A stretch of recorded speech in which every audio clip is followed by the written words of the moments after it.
नमस्कार दोस्तों, मैं हूं आपका दोस्त Deepak Soni from department of mechanical engineering. Welcome है आपका आपकी ही चैनल गियर टीयर पर। जैसे कि हमने कहा था एसएससी जेई के फुल इंफॉर्मेशन अभी हम देने वाले हैं। चलिए स्टार्ट करते हैं। एसएससी जेई की स्कीम के बारे में बात करें तो दो एग्जाम होते हैं, पेपर 1 एंड पेपर 2। फिर डॉक्यूमेंट वेरिफिकेशन होता है।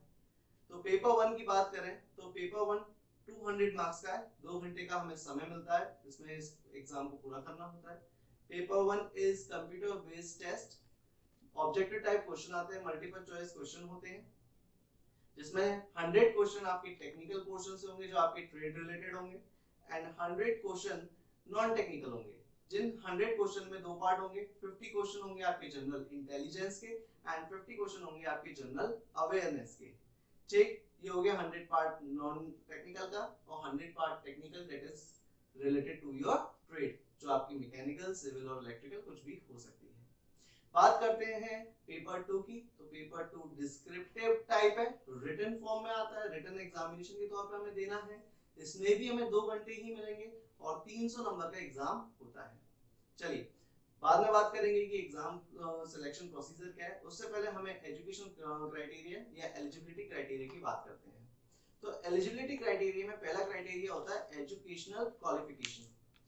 तो एजुकेशन क्वालिफिकेशन में you must have a diploma और डिग्री। आपके पास डिप्लोमा और डिग्री कुछ भी हो सकता है, जो भी आपके पास है, तो आप एलिजिबल होंगे इस एग्जाम में for most of the department. SSC JE में डिग्री और डिप्लोमा आप किसी भी ट्रेड से हो सकता है वेदर आप मैकेनिकल हो, सिविल हो या इलेक्ट्रिकल, बट डिग्री और डिप्लोमा होना चाहिए फॉर दिस एग्जामिनेशन। बात करते हैं एज लिमिटेशन की या मैक्सिमम एज की। तो for most of the department maximum age is 30 years for unreserved.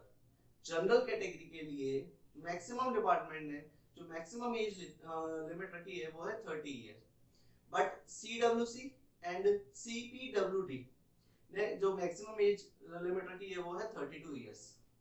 But there are also some age relaxation for reserved category, like OBC के लिए 3 साल का एज रिलैक्सेशन है, SC ST के लिए 5 साल का एज रिलैक्सेशन है एंड PWD के लिए पर्सन विद डिसेबिलिटी के लिए 10 इयर्स का एज रिलैक्सेशन है। चलिए बात करते हैं सिलेक्शन प्रोसीजर की।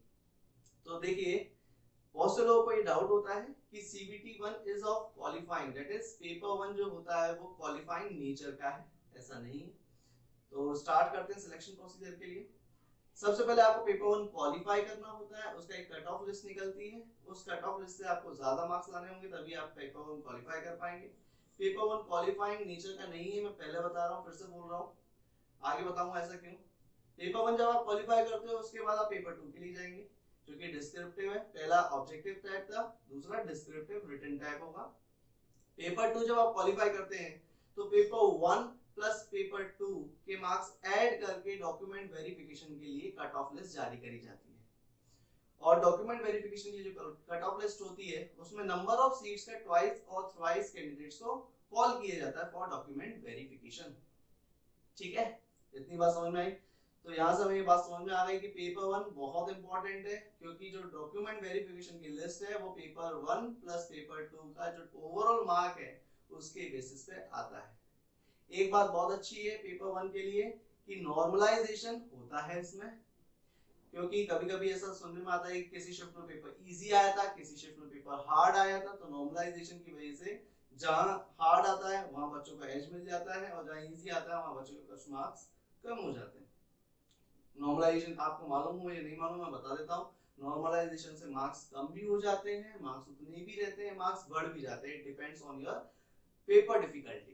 क्लियर? चलिए, तो सिलेक्शन प्रोसीजर समझ में आया।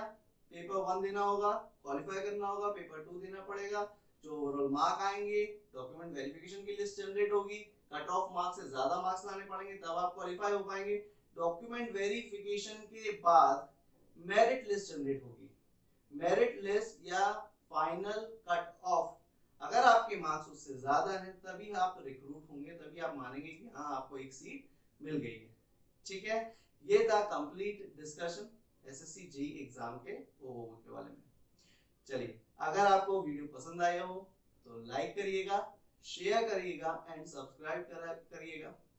अगले वीडियो में हम ये लेकर आएंगे कि भाई मैकेनिकल का सिलेबस क्या है और हम एक छोटा सा टॉपिक भी डिस्कस करेंगे। तब तक के लिए Deepak Soni signing off. Humming on my favorite ditty.